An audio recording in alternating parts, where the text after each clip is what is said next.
Ezzel a számmal szeretek kedveskedni az András és az Ági, a kedves kislányuknak, a Vanessának.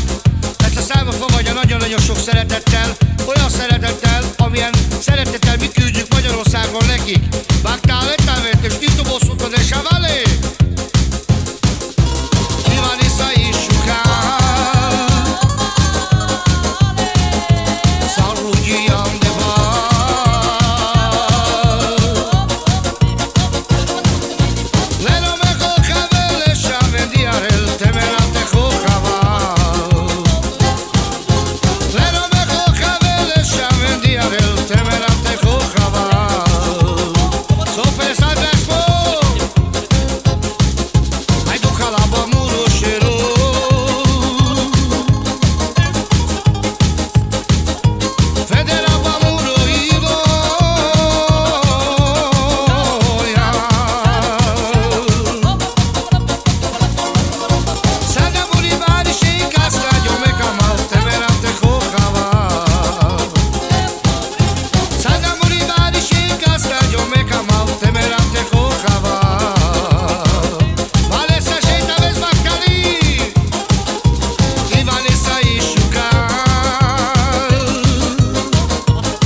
Pedro